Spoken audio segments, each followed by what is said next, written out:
بسم اللہ الرحمن الرحیم وَكَذَلِكَ قَوْلُهُ تَعَالَى وَارْكَعُوا مَعَ الرَّاكِعِينَ مطلق فی مسمى الرکوع۔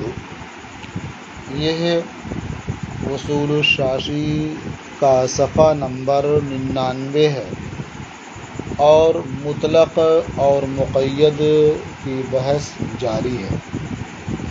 مصنف رحمۃ اللہ تعالی علیہ فرماتے ہیں اور اسی طرح سے، یعنی جس طرح اوپر کی مثال میں وَلْيَطَّوَّفُوا میں لفظ طواف یہ مطلق ہے، اسی طرح سے وَارْكَعُوا مَعَ الرَّاكِعِينَ میں وَارْكَعُوا یہ مطلق ہے معنی رکوع میں۔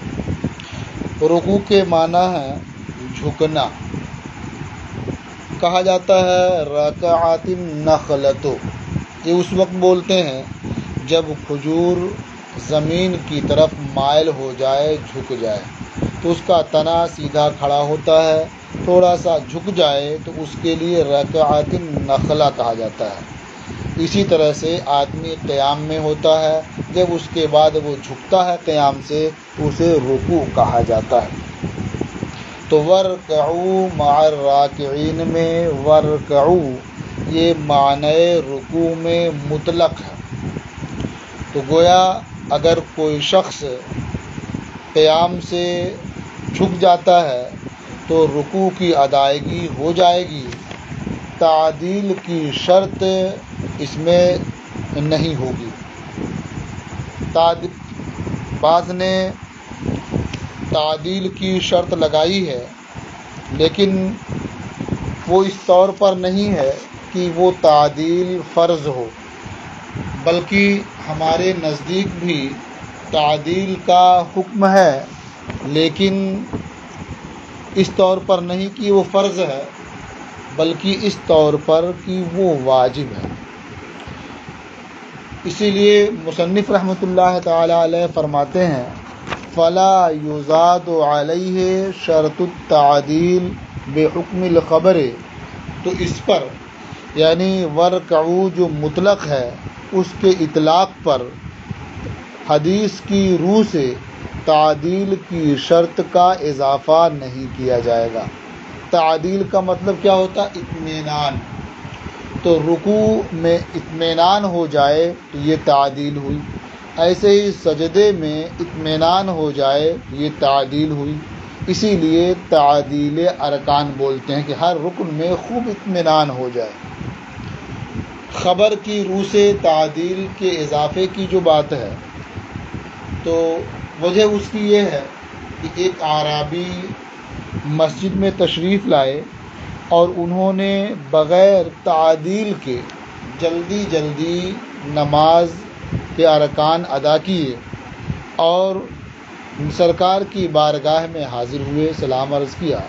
حضور نے ارشاد فرمایا قم فصلی فإنک لم تصلی، یعنی کھڑے ہو جاؤ، نماز پڑھو کیونکہ تو نے نماز نہیں پڑھی۔ تو وہ تشریف لے گئے اور پہلے کی طرح سے دوبارہ نماز پڑھ کے حاضر ہوئے، تو حضور نے پھر ارشاد فرمایا کہ جاؤ نماز پڑھو، تو نے نماز نہیں پڑھی۔ پھر گئے اور اسی طرح سے نماز پڑھ کر کے آ گئے، تو حضور نے پھر وہی ارشاد فرمایا کہ جاؤ نماز پڑھو کیونکہ تو نے نماز نہیں پڑھی۔ تو انہوں نے عرض کی یا رسول اللہ، مجھے جس طرح سے نماز پڑھنے کا طریقہ معلوم تھا میں نے اس طرح سے پڑھی، لیکن حضور فرما رہے ہیں کہ یہ نماز ہی نہیں ہے، گویا میں نے نماز نہیں پڑھی، تو حضور ہی نماز کا طریقہ مجھے بتائیں کہ میں کیسے نماز ادا کروں تو میری نماز ہوگی۔ تو حضور نے تفصیل سے بیان فرمایا قیام وغیرہ کے بارے میں، قرات کے بارے میں، پھر فرمایا کہ اور جب تم رکوع کرو تو اس طرح سے کرو کہ تم رکوع میں مطمئن ہو جاؤ، تمہیں اطمینان ہو جائے۔ پھر رکوع سے کھڑے ہو تو کھڑے ہونے میں تمہیں اطمینان ہو جائے۔ پھر سجدے میں جاؤ یہاں تک کہ تمہیں سجدے میں اطمینان ہو جائے۔ پھر سجدے سے اٹھو، نقادہ کرو، یہ جلسے کی صورت ہو، اس میں خوب اطمینان ہو جائے۔ پھر تم سجدے میں جاؤ، اس طرح تمہیں اطمینان ہو جائے۔ تو حضور نے تفصیل سے ہر رکن کے بارے میں بیان فرمایا اور یہ فرمایا کہ تم اسے اس طرح سے بجا لاؤ کہ تمہیں اس میں اطمینان ہو جائے۔ تو اس خبر سے، اس حدیث سے یہ سمجھ میں آتا ہے کہ اگر کسی نے تعدیل نہیں کی، اطمینان سے رکوع یا سجدہ نہیں کیا، تو پھر اس کی نماز نہیں ہوتی ہے، اور نماز کا بالکل نہ ہونا اس بات کا متقاضی ہے کہ یہ چیزیں، یہ رکوع یا سجدے میں شامل ہوں، اس کے بغیر رکوع اور سجدہ نہ مانا جائے۔ تو اب اگر اس خبر کی بنیاد پر تعدیل کو شرط قرار دے دیا جاتا ہے تو کتاب پر زیادتی ہوگی اور اس کا اطلاق باقی نہیں رہے گا، اور یہ نسخ ہوگا، اور یہ جائز نہیں ہے۔ اس لیے خبر پر بھی عمل کریں گے اور کتاب پر بھی عمل کریں گے، لیکن اس کی صورت یہ ہوگی کہ جو کتاب اللہ سے ثابت ہے، یعنی وَارْكَعُوا مَعَ الرَّاكِعِينَ میں وَارْكَعُوا جو مطلق ہے، اس سے یہ ثابت ہوتا ہے کہ رکوع فرض ہے۔ تو جو کتاب سے ثابت ہے اسے ہم فرض قرار دیتے ہیں مطلق رکوع کو، اور تعدیل جو خبر سے ثابت ہے ہم اسے واجب قرار دیتے ہیں۔ تو اگر کسی نے بغیر تعدیل کے رکوع کر لیا، سجدہ کر لیا، تو فرض ادا ہو جائے گا، لیکن واجب ترک ہوگا، اس لیے نماز واجب الاعادہ ہوگی۔ فرماتے ہیں فلا یزاد علیہ شرط التعدیل بحکم الخبر، تو اس پر یعنی اطلاق پر خبر کی روح سے تعدیل کی شرط کا اضافہ نہیں کیا جائے گا، ولکن یعمل بالخبر علی وجہ لا یتغیر بہ حکم الکتاب، لیکن خبر پر عمل کیا جائے گا اس طور پر کہ اس سے کتاب کا حکم نہ بدلے، فیکون مطلق الرکوع فرضا بحکم الکتاب والتعدیل واجبا بحکم الخبر، تو مطلق رکوع فرض ہوگا کتاب کی روح سے اور تعدیل واجب ہوگی خبر کی روح سے۔ تو اب دونوں پر عمل ہو جائے گا، کتاب اللہ کے اطلاق پر بھی عمل ہو جائے گا اور خبر پر بھی عمل ہو جائے گا۔ وَعَلَى هَذَا قُلْنَا، مصنف رحمۃ اللہ تعالی علیہ فرماتے ہیں کہ اس بنیاد پر ہم نے کہا، یعنی یہ ضابطہ سمجھ میں آ گیا کہ مطلق اپنے اطلاق پر جاری ہوتا ہے، مطلق کو مقید کرنا یہ نسخ ہے، زیادتی ہے، یہ روا نہیں ہے۔ تو اس ضابطے کی بنیاد پر کہ مطلق اپنے اطلاق پر جاری ہوتا ہے، ہم نے یہ احکام بیان کیے، یہ مسئلہ بیان کیا کہ مائع زعفران سے وضو کرنا جائز ہے، اسی طرح سے ہر اس پانی سے وضو کرنا جائز ہے جس میں کوئی پاک چیز مل جائے اور پانی کے اوصاف میں سے کسی ایک کو بدل دے، یعنی پانی میں پاک چیز مل گئی، اس کا رنگ بدل گیا، یا اس کی بو بدل گئی، یا اس کا مزہ بدل گیا، یعنی اوصاف ثلاثہ میں سے کوئی ایک وصف بدل گیا، جب بھی اس پانی سے وضو کرنا جائز ہوگا۔ یہ اسی بنیاد پہ کہا کہ مطلق اپنے اطلاق پر جاری ہوتا ہے،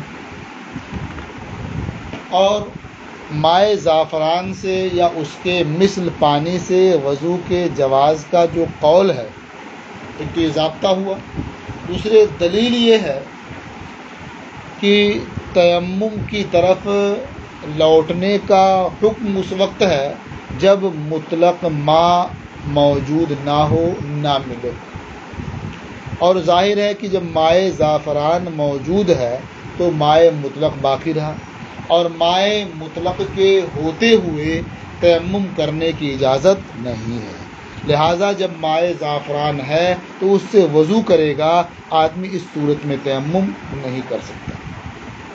اب یہاں ایک سوال یہ ہوتا ہے کہ مائع زعفران یہ تو مطلق نہیں رہا بلکہ مقید ہو گیا، زعفران کی قید سے مقید ہو گیا، تو اس کا جواب یہ ہے کہ اضافت یا توصیف کی بنیاد پر ہر چیز مقید نہیں ہو جاتی ہے، یعنی وہ یہ اضافت یا یہ توصیف یہ کی قید شے کو اس کے اطلاق سے الگ نہیں کرتی ہے، اسے تبدیل نہیں کرتی ہے، بلکہ اسے اور ثابت کر دیتی ہے۔ جیسے کہا جاتا ہے ماء البیر، کنویں کا پانی، تو بیر کی طرف اضافت ہوئی، تو اس اضافت کی وجہ سے کوئی بھی دانا شخص یہ نہیں کہہ سکتا کہ کنویں کا پانی یہ مائع مطلق نہیں ہے، بلکہ یہ مائع مقید ہو گیا۔ یا الماء السخین، گرم پانی، یا الماء البارد، ٹھنڈا پانی، تو یہ صفت ذکر کی گئی، تو اس کی وجہ سے کوئی بھی دانا آدمی یہ نہیں کہتا کہ یہ مائع مطلق نہیں رہا، یہ مائع مقید ہو گیا۔ سب اسے مائع مطلق سمجھتے ہیں، اور اگر کوئی کسی سے کہے کہ پانی لے آؤ اور وہ گرم موسم میں ٹھنڈا پانی لے آیا تو وہ نافرمان نہیں کہا جائے گا، بلکہ فرما بردار ہوگا اور ذہین سمجھا جائے گا۔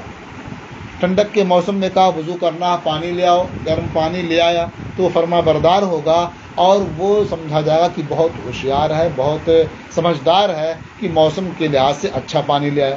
تو معلوم ہوا کہ سخین کی صفت نے پانی کو مطلق ماء سے الگ نہیں کیا، اور اسی طرح سے بارد کی صفت نے پانی کو مطلق ماء سے الگ نہیں کیا، بلکہ اسے اور پختہ کر دیا، ثابت کر دیا۔ اسی طرح سے مائع زعفران بھی ہے کہ زعفران کی طرف اضافت نے اس کو مائع مطلق ہونے سے الگ نہیں کیا۔ لیکن وَعَلَىٰ هَٰذَا قُلْنَا، اور اسی بنیاد پر کہ مطلق اپنے اطلاق پر جاری ہوتا ہے، ہم نے یہ کہا کہ یجوز التوضؤ بماء الزعفران وبكل ماء خالطه شيء طاہر فغیر احد اوصافه، وضو کرنا جائز ہے مائع زعفران سے، اور ہر اس پانی سے جس میں کوئی پاک چیز مل گئی ہو اور پانی کے اوصاف میں سے کسی وصف کو بدل دیا ہو۔ لأن شرط المصیر الی التیمم عدم مطلق الماء، اس لیے کہ تیمم کی طرف رجوع کی شرط مطلق ماء کا نہ ہونا ہے۔ وہذا قد بقی ماء مطلقا، اور یہ یعنی مائع زعفران مائع مطلق باقی ہے، لہذا یہاں مائع زعفران کے ہوتے ہوئے تیمم کی اجازت نہیں ہوگی، بلکہ اس پانی سے وضو کرنا ہوگا۔ فإن قید الاضافت ما ازال عنہ اسم الماء، اب یہ اسی کا جواب ہے کہ وہ پانی مقید نہیں ہوا۔ کہتے ہیں کیونکہ اضافت کی قید نے پانی سے پانی کے نام کو زائل نہیں کیا ہے، بل قررہ، بلکہ اس میں ماء کو ثابت کر دیا ہے، پختہ کر دیا ہے۔ فیدخل تحت حکم مطلق الماء، لہذا مائع زعفران مطلق ماء کے حکم کے تحت داخل ہوگا، اور جب مطلق ماء کے حکم کے تحت داخل ہوگا تو جب تک مطلق ماء موجود ہے اس وقت تک تیمم کرنا جائز نہیں ہوگا، اسی سے وضو کرنے کا حکم ہوگا۔ اب رہ گیا مسئلہ یہ کہ یہ کہا جائے کہ پانی کا منزل من السماء کی صفت پر باقی ہونا یہ شرط ہے۔ کہتے ہیں اگر اسی طرح کی شرط لگائی جائے تب تو وہ خود مقید ہو جائے گا، وہ بھی مطلق نہیں رہ جائے گا۔ وَكَانَ شَرْطُ بَقَائِهِ عَلَى صِفَةِ الْمُنَزَّلِ مِنَ السَّمَاءِ، اور پانی کے منزل من السماء کی صفت پر بقا کی شرط یہ اس مطلق کے لیے قید ہوگی۔ اس لیے یہاں یہ کہنا کہ یہ مائع مطر ہو، منزل من السماء کی صفت پر باقی ہو، یہ مقصد نہیں ہے، بلکہ مقصد یہ ہے کہ جو اس کی رقت ہے، جو سیلان ہے، جو اس کی طبیعت ہے وہ باقی ہے، تو گویا وہ منزل من السماء کی صفت پر باقی ہے اور اس سے وضو کرنا جائز ہو۔ کہتے ہیں بِهِ يُخَرَّجُ حُکْمُ ماء الزعفران والصابون والاشنان وامثالہ، اور اسی سے جو ہم نے ضابطہ بیان کر دیا کہ اضافت یا توصیف کی بنیاد پر پانی مطلق ماء سے الگ نہیں ہوتا ہے، وہ مقید نہیں ہو جاتا ہے، تو اسی سے یہ حکم یعنی مائع زعفران اور مائع صابون، مائع اشنان اور اس کے مثل چیزوں کی طرف مضاف ما کا حکم سمجھ لیا جاتا ہے اور جان لیا جاتا ہے۔ زعفران تو مشہور چیز ہے، صابن بھی مشہور چیز ہے، اشنان بھی ایک قسم کی گھاس ہے جو پانی میں ملا دیتے ہیں۔ وخرج عن هذه القضية الماء النجس۔ اب ایک سوال یہ ہوتا ہے کہ جب مطلق ماء کا ذکر ہے، یعنی فَإِن لَمْ تَجِدُوا مَاءً فَتَيَمَّمُوا صَعِيدًا طَيِّبًا، کہ اگر پانی نہ پاؤ تو پاک مٹی سے تیمم کرو، تو یہاں ماء سے مراد مطلق ماء ہے، تو مائع نجس بھی اس میں شامل ہوگا۔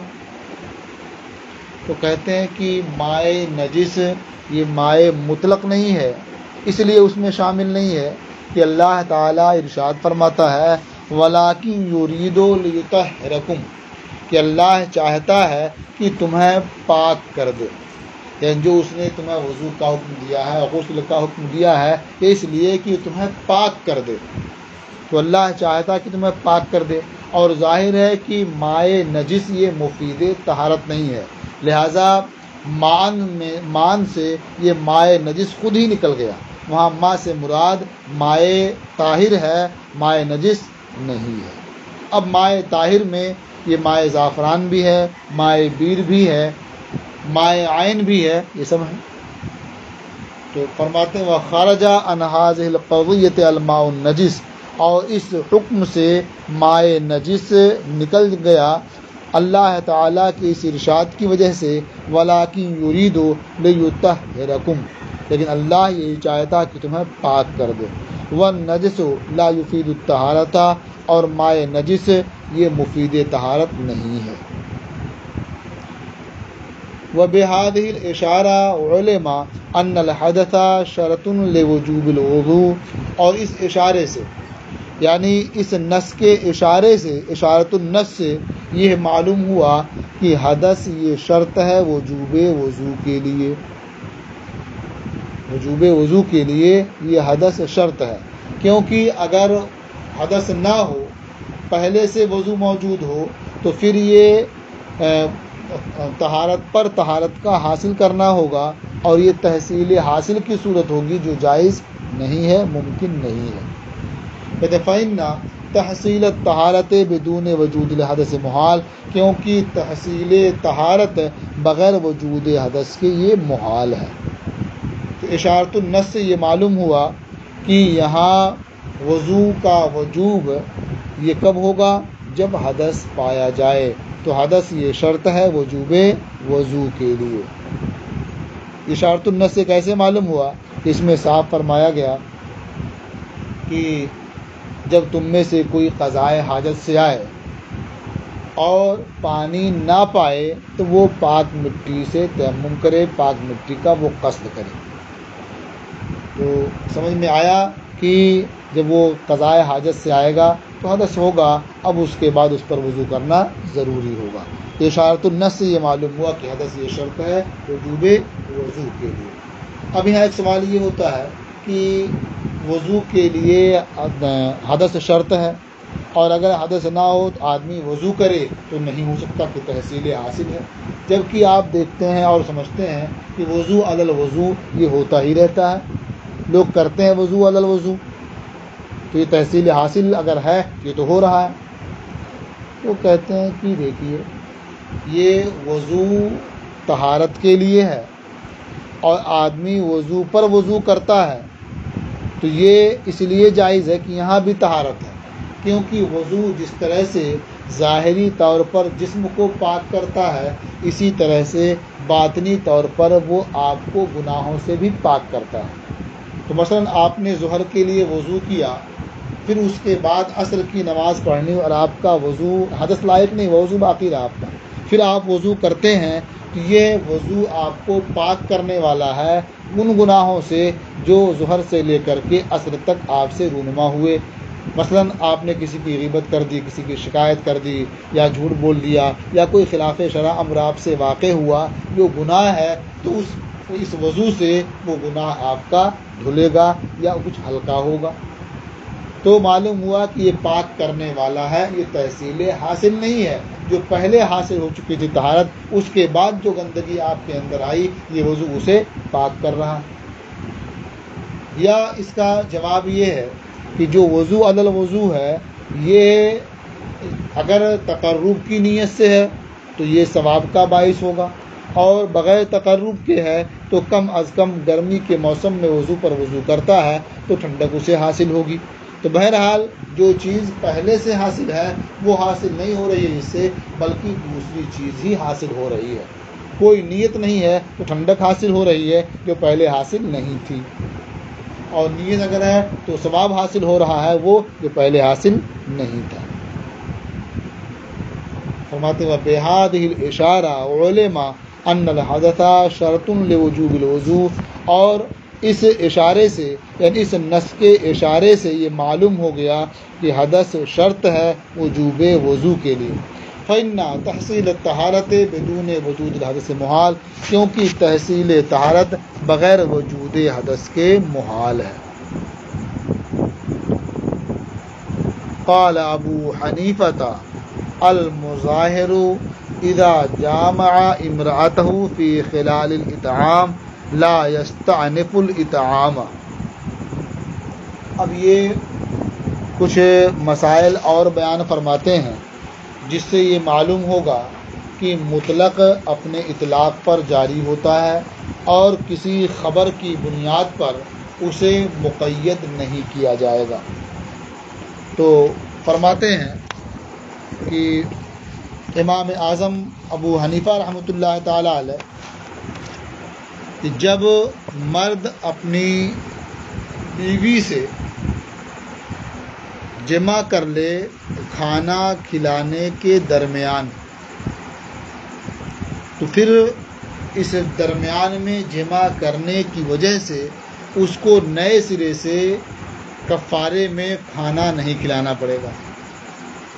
مسئلہ کیا ہے یہ آپ پہلے اس کو سمجھ لیں تو آپ کو سمجھ میں آئے گا۔ دیکھیے مظاہر، المظاہر اذا جامع، مظاہر اس میں فاعل کا صیغہ ہے، ظاہرہ یظاہرو، قاتل یقاتل جیسے آتا ہے اسے مقاتل اس میں فاعل کا صیغہ ہوتا ہے، ایسے مظاہر بھی ہے۔ لغت میں زہار کہتے ہیں مرد کا اپنی بیوی سے یہ کہنا کہ تو مجھ پر میری ماں کی پشت کی طرح سے ہے، اور شریعت میں زہار کہتے ہیں کہ مرد کا اپنی منکوحہ کو کسی ایسی خاتون سے تشبیہ دینا جو ہمیشہ ہمیش کے لیے اس مرد پر حرام ہے، جس خاتون کا اس سے نکاح نہیں ہو سکتا۔ تو یہ ہے زہار۔ زہار کی بنیاد پر عورت سے قربت کرنا یہ حرام ہو جاتا ہے اس وقت تک جب تک کہ آدمی کفارہ ادا نہ کر دے۔ یہ بات سمجھ میں آ گئی؟ زہار، اور جو ایسا کرے گا وہ ہوگا مظاہر۔ تو یہاں جو حکم بیان ہو رہا ہے، جو مسئلہ بیان ہو رہا ہے وہ ہے مظاہر کا۔ اب زہار کا کفارہ کیا ہے؟ تو اللہ رب العزت ارشاد فرماتا ہے وَالَّذِينَ يُظَاهِرُونَ مِن نِّسَائِهِمْ ثُمَّ يَعُودُونَ لِمَا قَالُوا، اور وہ لوگ جو اپنی بیویوں کو اپنی ماں کی جگہ کہیں پھر وہی کرنا چاہیں جس پر اتنی بڑی بات کہہ چکے، یعنی اپنی بیوی سے پھر جیسے پہلے صحبت کرتے تھے اسی طرح سے صحبت کرنا چاہیں، تو اب کیا کرنا پڑے گا انہیں؟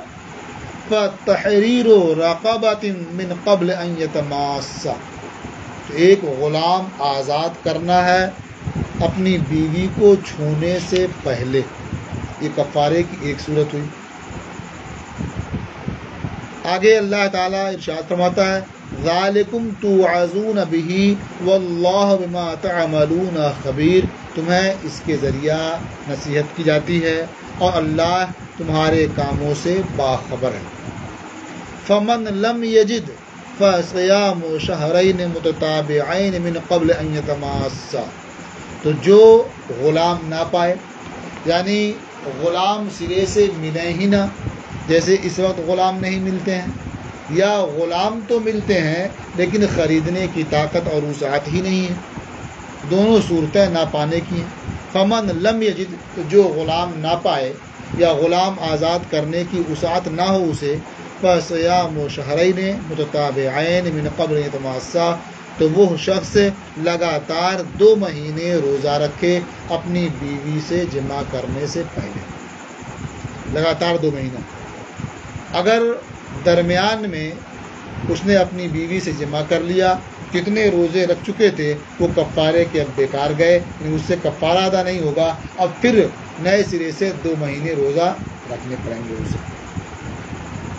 آگے فرمایا فمن لم یستطع فاطعام 60 مسکینا، اور جو شخص 60 روزہ رکھنے کی طاقت نہ رکھتا ہو اس کے لیے کیا حکم ہے؟ تو وہ 60 مسکینوں کو کھانا کھلانا۔ فاطعام 60 مسکینا، یہاں کوئی قید نہیں ہے، یہ مطلق ہے کہ 60 مسکینوں کو کھانا کھلا دے تو اب وہ اپنی بیوی سے صحبت کر سکتا ہے، جمع کر سکتا ہے۔ آگے فرمایا ذالک لتؤمنوا باللہ ورسولہ وتلک حدود اللہ وللکافرین عذاب علیم۔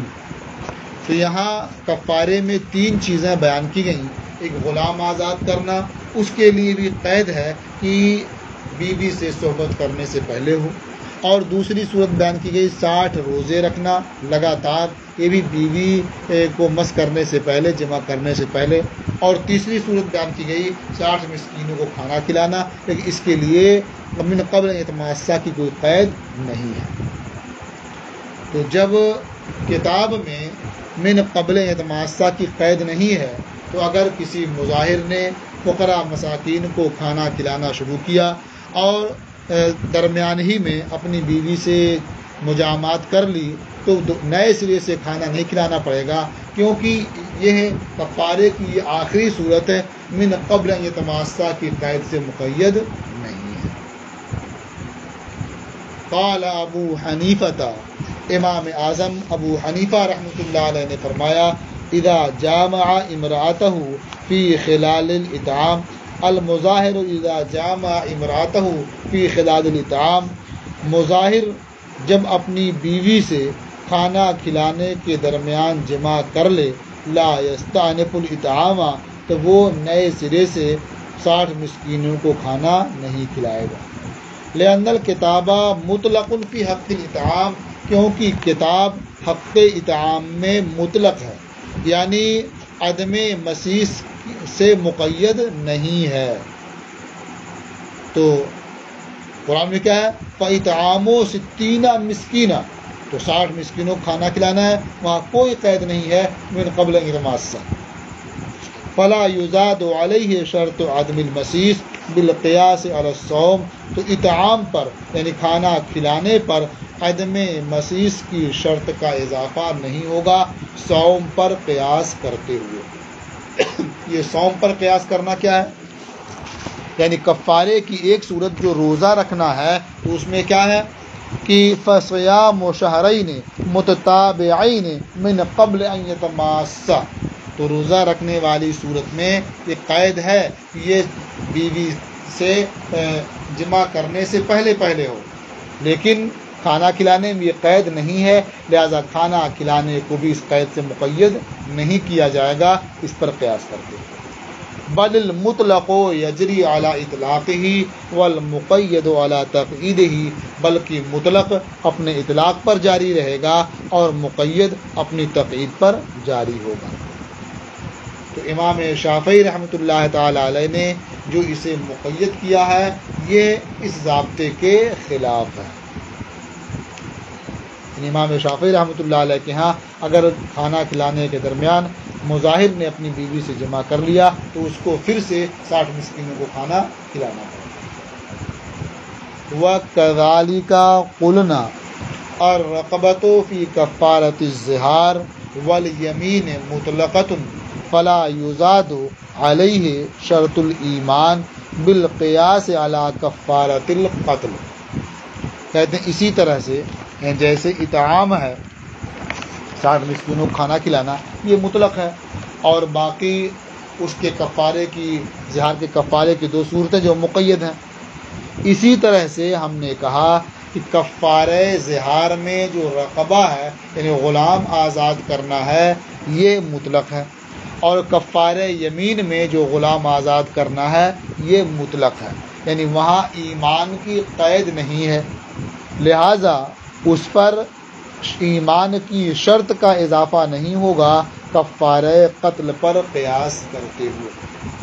آپ نے زہار والے کفارے میں یہ پڑھ لیا کہ اللہ تعالیٰ نے فرمایا فَتَحْرِيرُ رَقَبَةٍ مِّن قَبْلِ أَن يَتَمَاسَّا، تو ایک غلام آزاد کرنا ہے بیوی سے جمع کرنے سے پہلے، یہاں غلام کسی قید سے مقید نہیں ہے۔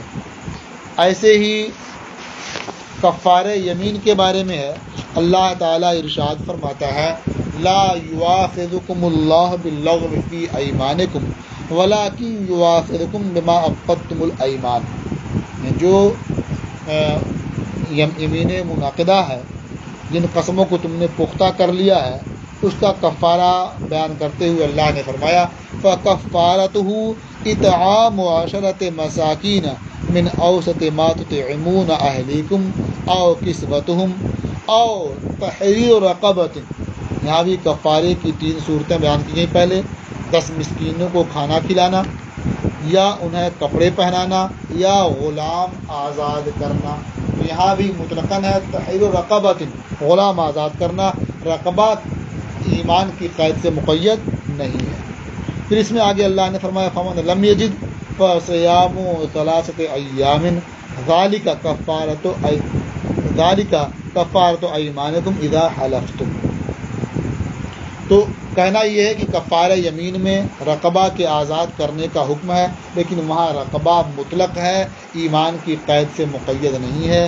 اسی طرح سے کفارہ زہار میں غلام آزاد کرنے کا حکم ہے، لیکن وہ ایمان کی قید سے مقید نہیں ہے۔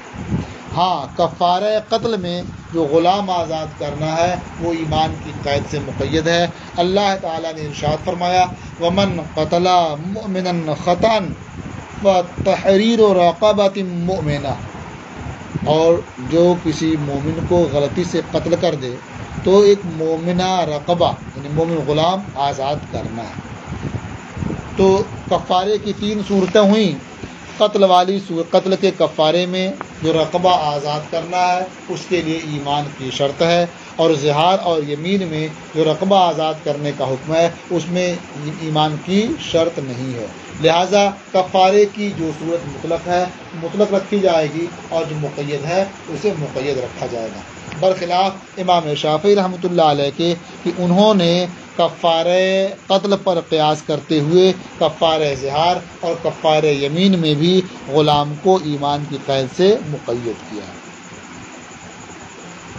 وَكَذَلِكَ قُلْنَا، اور اسی طرح سے ہم نے کہا الرقبۃ فی کفارۃ الزہار والیمین مطلقۃ، رقبہ کفارہ زہار اور کفارہ یمین میں یہ مطلق ہے، فلا یزاد علیہ شرط الایمان، تو اس پر ایمان کی شرط کا اضافہ نہیں کیا جائے گا، بالقیاس علی کفارۃ القتل، کفارہ قتل پر قیاس کرتے ہوئے، جیسا کہ امام شافعی نے کیا ہے، کیونکہ اگر اضافہ کرتے ہیں تو یہ نسخ ہوگا اور مطلق اپنے اطلاق پر باقی نہیں رہ جائے گا۔ اب یہاں ایک سوال ہوتا ہے کہ اگر امام شافعی رحمۃ اللہ تعالی علیہ نے کفارہ قتل پر قیاس کرتے ہوئے کفارہ زہار اور کفارہ یمین میں رقبہ کو ایمان کی قید سے مقید کر دیا، تو آپ کہتے ہیں کہ یہ روا نہیں ہے، یہ نسخ ہے۔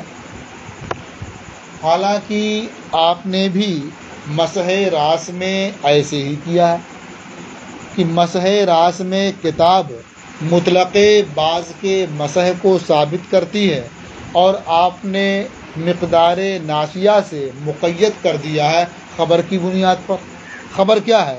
وہ حضرت مغیرہ ابن شعبہ سے ایک حدیث مروی ہے کہ نبی کریم صلی اللہ تعالی علیہ وسلم ایک قوم کے کوڑا پھینکنے کی جگہ تشریف لائے، آپ نے وہاں پیشاب کیا اور اس کے بعد وضو فرمایا، تو ناسیہ کی مقدار آپ نے مسح کیا اور اپنے خفین پر مسح فرمایا، تو ناسیہ کی مقدار آپ نے مسح کیا، اس سے آپ یہ کہتے ہیں کہ اگر کوئی ناسیہ کی مقدار سے کم مسح کرتا ہے تو مسح نہیں ہوگا، جبکہ کتاب میں ہے وَامْسَحُوا بِرُؤُوسِكُمْ، یہ مطلق ہے مسح راس میں، تو کتاب مطلق بعض کے مسح کو ثابت کرتی ہے اور آپ اسے خبر کے ذریعہ ناسیہ کی مقدار سے مقید کر دیتے ہیں، تو یہ کام تو آپ نے بھی کیا کہ کتاب کے مطلق کو مقید کر دیا خبر کے ذریعہ۔ اسی طرح سے کتاب حرمت غلیظہ کے ختم ہونے میں انتہا میں یہ مطلق ہے نکاح کے ذریعہ، یعنی اگر کوئی شخص اپنی بیوی کو 3 طلاق دے دے تو حرمت غلیظہ ثابت ہو جاتی ہے، اب وہ عورت اس مرد کے لیے حلال نہیں رہتی ہے۔ یہ حرمت غلیظہ ختم کب ہوگی، حلال کب ہوگی اس مرد کے لیے، جب وہ اس عورت کا کسی دوسرے مرد سے نکاح ہو جائے۔ قرآن پاک میں ہے فَإِن طَلَّقَهَا فَلَا تَحِلُّ لَهُ حَتَّى تَنكِحَ زَوْجًا غَيْرَهُ، یہاں تک کہ وہ دوسرے شوہر سے نکاح کر لے۔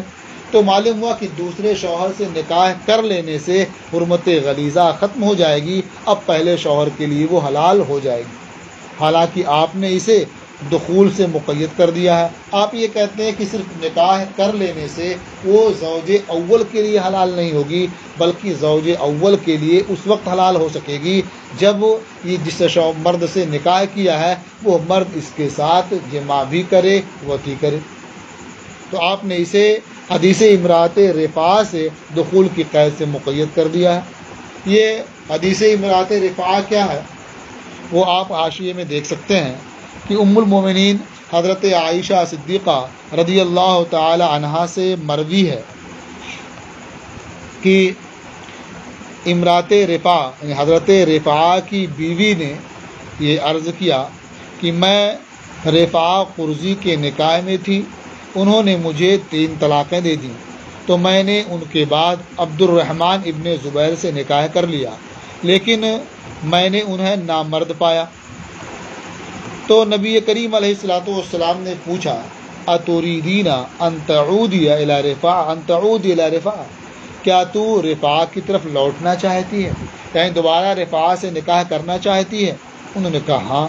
تو حضور نے ارشاد فرمایا اللہ نہیں، تو ان سے ابھی نکاح نہیں کر سکتی حتی تذوق من عسیلتہ ویذوق ہوا من عسیلتک، یہاں تک کہ تو ان کا شہد چکھ لے اور وہ تمہارا شہد چکھ لیں، یعنی تم دونوں میں صحبت ہو جائے، مجامعات ہو جائے، ایک دوسرے سے لذت آشنا ہو جائیں، اس کے بعد ہی پہلے والے شوہر سے نکاح کے رواں ہونے کی صورت بن سکتی ہے۔ تو اس سے یہ معلوم ہوا، یعنی اس سے آپ نے یہ کہا کہ دخول جب تک نہیں ہوگا جب تک وہ زوج اول کے لیے حلال نہیں ہو سکتی۔ تو حدیث امرأۃ رفاعہ کی بنیاد پر آپ نے کتاب اللہ کے مطلق کو مقید کر دیا، یہ کام تو آپ بھی کرتے ہیں۔ یہ اعتراض ہے احناف پر۔ دیکھیے ان قیلہ، اگر اعتراض کیا جائے ان الکتابہ فی مسح الراس یوجب مسح مطلق البعض، کہ کتاب مسح راس میں مطلق بعض کے مسح کو ثابت کرتی ہے، وقد قیدتموہ بمقدار الناسیۃ بالخبر، اور آپ نے مطلق کتاب کو خبر کے ذریعہ مقدار ناسیہ سے مقید کر دیا ہے۔ ایک اعتراض ہوا۔ دوسرا اعتراض والکتاب مطلق فی انتہاء حرمت الغلیظہ بالنکاح، اور کتاب حرمت غلیظہ کے انتہا میں، حرمت غلیظہ کے ختم ہونے میں نکاح کے ذریعہ یہ مطلق ہے، نکاح کے ذریعہ حرمت غلیظہ کے ختم ہونے کے مسئلے میں مطلق ہے۔ وقد قیدتموہ بالدخول بحدیث امرأۃ رفاعہ، اور آپ نے امرأۃ رفاعہ کی حدیث کی بنیاد پر اسے دخول کی قید سے مقید کر دیا۔ گویا مطلق کو مقید کرنے کا کام تو آپ بھی کرتے ہیں، 2 جگہ یہ خود ہی سامنے ہے۔ اس کا جواب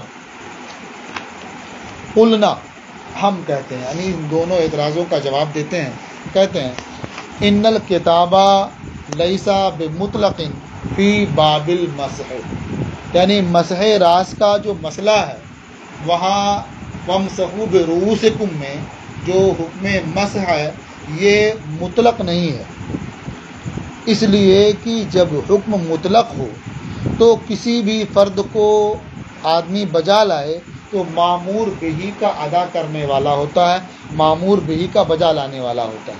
اور مسح راس کے مسئلے میں ایسا نہیں ہے، کیونکہ اگر کوئی نصف پر مسح کر لے یا کوئی ثلث پر مسح کر لے، کوئی 2 ثلث پر مسح کر لے، تو اگر سب کو یہ کہنا چاہیے کہ اس نے مامور بہی کو ادا کر لیا، تو اس کا مطلب مامور بہی یہ فرض ہے، ثلثین پر مسح کیا، اگر مامور بہی کا بجا لانے والا ہوا تو مطلب کیا ہوا کہ ثلثین پر مسح کرنا فرض ہے۔ نصف پر مسح کرنے کی وجہ سے اگر کوئی مامور بہی کا بجا لانے والا ہوا تو اس کا مطلب نصف پر مسح کرنا فرض ہے۔ تو اس طرح سے یہ نصف یا ثلثین یا ثلث یا ربع جو بھی ہو، کسی بھی طرح سے کوئی مسح کر لیتا تو اسے یہ کہا جاتا کہ یہ مامور بہی کا بجا لانے والا ہے، حالانکہ کوئی اس کا قائل نہیں ہے کہ نصف بھی فرض ہو، ثلث بھی فرض ہو، ثلثین بھی فرض ہو، کوئی اس کا قائل نہیں ہے۔ تو اس سے سمجھ میں آیا کہ مسح راس کا جو حکم ہے یہ مطلق نہیں ہے، کیونکہ مطلق اگر ہوتا تو کسی بھی فرد کو کوئی بجا لاتا تو مامور بہی کا بجا لانے والا ہوتا۔ تو اب یہ مطلق ہے تو ہے کیا؟ کہتے ہیں یہ مطلق نہیں ہے بلکہ مجمل ہے، یعنی اللہ تعالیٰ نے فرمایا کہ وَامْسَحُوا بِرُؤُوسِكُمْ، اپنے سر کا مسح کرو، تو یہ مجمل ہے۔ مسح کرنے کا حکم تو معلوم ہو گیا، لیکن کہاں سے کہاں تک مسح کرنا ہے، کتنی مقدار مسح کرنی ہے، یہ ہے مجمل۔ اور مجمل کے لیے بیان کی ضرورت ہوتی ہے کہ جب تک بیان نہ آ جائے تو مجمل پر عمل کرنے کی صورت نہیں بنتی ہے۔ تو یہ حدیث پاک حضرت مغیرہ ابن شعبہ والی یہی اس اجمال کا بیان ہے کہ نبی کریم صلی اللہ تعالیٰ علیہ وسلم نے کم سے کم جو مسح فرمایا ہے وہ ناسیہ کی مقدار ہے، اس سے کبھی آپ نے کم مسح نہیں فرمایا۔ تو سمجھ میں آیا کہ یہ اس کے لیے بیان ہے، تو ناسیہ کی مقدار یہ فرض ہے، اور اس سے زیادہ جو مسح کرنا ثابت ہے وہ سنت کے طور پر ہے، اس لیے کہ فرض سے جو زائد ہوتا ہے اسی محل میں عمل، اسی کو سنت سے تعبیر کیا جاتا ہے۔ جیسے ایک بار دھونا فرض ہے، اسی میں تکمیل کے لیے 2 بار اور 3 بار دھلیں تو یہ سنت ہے۔ تو معلوم ہوا کہ کتاب مسح راس کے سلسلے میں مطلق نہیں ہے بلکہ مجمل ہے، اور مجمل کے لیے بیان کی ضرورت ہوتی ہے۔ تو ہم نے خبر کے ذریعہ کتاب اللہ کی مطلق کو مقید نہیں کیا ہے بلکہ اس کے مجمل کو ہم نے واضح کر دیا ہے اس بیان کے ذریعے۔ قلنا ان الکتاب لیس بمطلق فی باب المسح، کتاب مسح راس کے باب میں مطلق نہیں ہے۔ فإن حکم المطلق ان یکون الآتی بأی فرد کان آتیا بالمامور به، کیونکہ مطلق کا حکم یہ ہے کہ مطلق کے کسی بھی فرد کو بجا لانے والا مامور بہی کا بجا لانے والا ہوتا ہے۔ اور مسح راس میں حال کیا ہے؟ والآتی بأی باز کان ہاہنا لیس بآت بالمامور به، اور باب مسح میں کسی بھی باز کا بجا لانے والا مامور بہی کا بجا لانے والا نہیں ہے۔ فإنه لو مسح على النصف أو على الثلثين لا يكون الكل فرضا، کیونکہ اگر نصف پر مسح کر لیا یا 2 ثلث پر مسح کر لیا تو یہ سب کے سب فرض نہیں ہوگا۔ یعنی اگر یہ کہا کہ دونوں مامور بہی کو بجا لانے والے ہیں اس کا مطلب دونوں فرض ہے۔ وبه فارق المطلق المجمل، اور اس سے مطلق مجمل سے جدا ہو گیا اور دونوں کا فرق سمجھ میں آ گیا کہ مطلق میں کسی بھی فرد پر آدمی عمل کر لے تو مطلق پر عمل ہو جاتا ہے، اور مجمل کا حال یہ ہے کہ بغیر بیان کے اس پر عمل نہیں ہو پاتا ہے۔ کہ ایک اعتراض کا جواب ہو گیا۔ اب دوسرے اعتراض کا جواب، وَأَمَّا قید الدخول فقد قال البعض، اور دخول کی قید جو حدیث امرات رفاعہ کی بنیاد پر دخول کی قید لگائی ہے، تو ایسا نہیں کہ وہاں مطلق کو مقید کر دیا، بلکہ اس کا بعض اصحاب نے یہ جواب دیا کہ یہ دخول کی قید بھی کتاب ہی سے ثابت ہے، حدیث امرات رفاعہ سے مقید نہیں کیا۔ یہ کتاب سے کیسے ثابت ہے؟ وہ اس طور پر کہ حتیٰ تنکحا زوجن غیرہ میں جو نکاح ہے یہ محمول ہے وطی پر، یہ محمول ہے وطی پر، اس لیے کہ عقد نکاح یہ مستفاد ہے لفظ زوج سے، حتیٰ تنکحا زوجن غیرہ، جو زوج کہا گیا اس کا مطلب یہ ہے کہ اس سے عقد نکاح ہوگا، اور تنکحہ یہ نکاح وطی کے معنی میں ہے۔ تو اب مطلب یہ ہوا یہاں تک کہ وہ خاتون کسی دوسرے شوہر سے وطی کرے، معلوم ہوا کہ وطی کی جو قید ہے یہ مستفاد ہے کس سے؟ کتاب اللہ ہی سے۔ اور اس سے وہ سوال کہ آپ نے خبر سے قید لگا دی، یہ سوال ختم ہو گیا کہ ہم نے خبر سے قید نہیں لگائی ہے، بلکہ جو کتاب کا حکم ہے اسی کو ہم نے ظاہر کیا ہے، واضح کیا ہے۔ اور لفظ نکاح وطی کے معنی میں بولا جاتا ہے۔ یہ ایک جواب ہوا۔ واما قید الدخول، اور رہا مسئلہ دخول کی قید کا، فقد قال البعض، تو ہمارے بعض اصحاب نے فرمایا ان النکاح فی النص حمل علی الوطی، کہ نکاح اس نص میں حتیٰ تنکحا زوجن غیرہ میں وطی پر محمول ہے، عقد پر محمول نہیں ہے۔ اذ العقد مستفاد من لفظ الزوج، اس لیے کہ عقد یہ مستفاد ہے لفظ زوج ہی سے، کیونکہ جو زانی ہوتا ہے اس پر زوج کا اطلاق نہیں ہوتا ہے، جس سے نکاح ہوگا اسی پر زوج کا اطلاق ہوتا ہے، تو نکاح کا مفہوم سمجھ میں آ گیا زوج سے۔ وبہذا یزول السوال، سوال اور اس سے جو سوال پیدا ہو رہا تھا وہ ختم ہو گیا، زائل ہو گیا۔ وقال البعض، اور ہمارے بعض اصحاب نے جواب دیا قید الدخول ثبت بالخبر، جو آپ اعتراض کر رہے ہیں کہ امرات رفاعہ کی حدیث سے آپ نے مقید کر دیا، کہتے ہیں یہ دخول جو قید کی ہے واقعی خبر ہی کے ذریعہ ہے، لیکن یہ خبر واحد نہیں ہے، بلکہ یہ خبر مشہور ہے، اور کتاب اللہ کو خبر واحد سے مقید کرنا جائز نہیں ہے۔ اگر خبر مشہور یا خبر متواتر ہو تو اس سے مقید کر سکتے ہیں اور کریں گے۔ وقال البعض، اور بعض اصحاب نے فرمایا قید الدخول ثبت بالخبر، دخول کی قید یعنی زوج ثانی کے جمع کرنے کی جو قید ہے یہ خبر سے ثابت ہے، لیکن یہ خبر واحد نہیں ہے۔ وجعلوا من المشاہیر، اور انہوں نے اس خبر کو اخبار مشہورہ میں سے قرار دیا ہے، اسے خبر مشہور کہا ہے۔ فلا یلزمہم تقیید الکتاب بخبر الواحد، تو ان پر خبر واحد کے ذریعہ کتاب کو مقید کرنا لازم نہیں آتا ہے، یہ الزام ان پر نہیں ہو سکتا، کیونکہ خبر مشہور سے کتاب پر زیادتی جائز ہے۔ یہ آپ کی دوسری فصل ختم ہوئی اور آج کا آپ کا سبق مکمل ہوا۔